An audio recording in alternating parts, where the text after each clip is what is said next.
Toutes les organisations panafricanistes œuvrant en Côte d'Ivoire ont choisi d'un commun accord la date du 25 mai de chaque année pour célébrer la journée de la libération totale de l'Afrique. Et cette idée est partagée par de nombreuses autres associations originaires des pays africains, membres de la toute première organisation de l'unité africaine, l'OUA, créée le 25 mai 1963 par les pères fondateurs des indépendances des États modernes africains.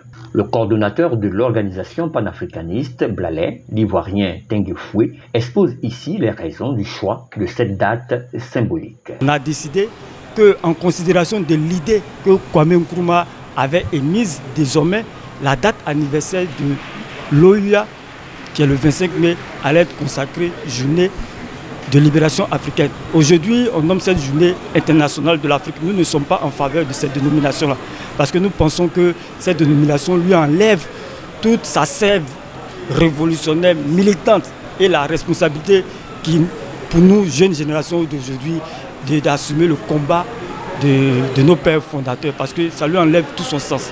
Journée internationale de l'Afrique ne veut rien dire. Nous revenons à la dénomination primordiale, première, qui est journée de libération africaine.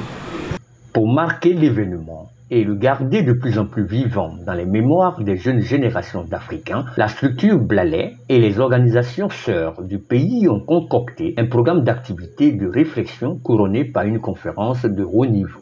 L'objectif poursuivi par les organisations panafricanistes, c'est de susciter le réveil des consciences des peuples africains, surtout de leur jeunesse, afin de poursuivre le combat de la libération totale du continent, œuvre des pionniers panafricanistes tels que les Kwame Nkrumah, les Sékou Touré, les Modibo Keïta, pour ne citer que les plus illustres. C'est l'amphithéâtre de la cité universitaire de Cocody à Abidjan, capitale économique ivoirienne, qui a servi de cadre à la conférence du Dr Awa Dombello, vice-président de l'Alliance internationale des BRICS, l'invité spécial de la journée de la libération totale de l'Afrique. Le thème de la conférence, donné par l'ancien ministre de l'ex-président Laurent Gbagbo, est la place de l'Afrique dans le nouvel ordre mondial. Deux sous-thèmes, l'un relatif aux enjeux du panafricanisme et l'autre se rapportant au rôle de l'Afrique dans la géopolitique mondiale actuelle. C'est à un véritable cours magistral qu'a eu droit l'auditoire composé d'hommes politiques, d'hommes d'affaires, d'universitaires, de journalistes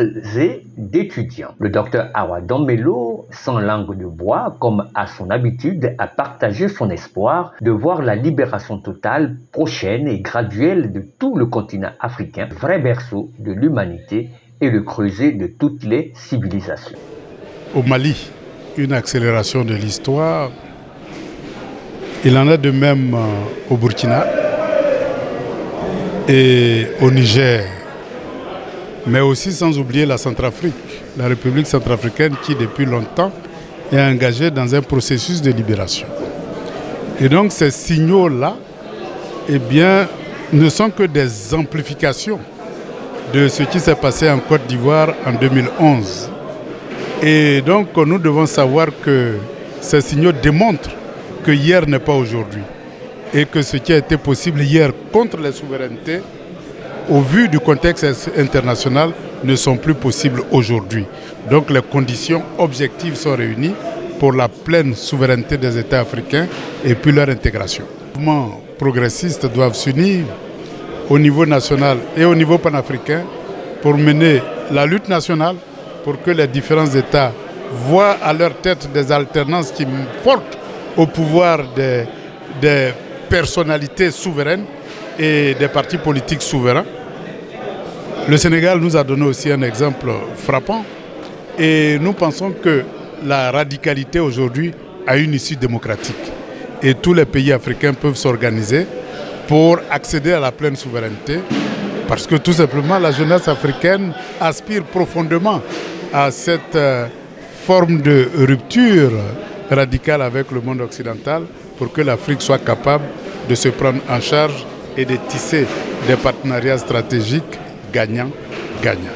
La célébration de cette journée de la libération totale du continent a permis à une start-up ivoirienne qui se veut panafricaniste de présenter un projet innovant dénommé Fonds Tasseti, une plateforme numérique de financement participatif de la communauté noire kamite. Il faut noter que la Côte d'Ivoire compte de plus en plus de nombreuses organisations panafricanistes telles que le Front patriotique panafricain, le mouvement L'Afrique s'unit, le Sursaut africain, le mouvement des jeunes panafricanistes, la Ligue panafricaine Umoja, la renaissance de l'Afrique par le digital Taciti. Toutes ces organisations ont pris une part active à la célébration de cette journée qui constitue pour ces organisations le début du réveil de l'Afrique, seul gage à l'exercice de sa souveraineté pleine et totale.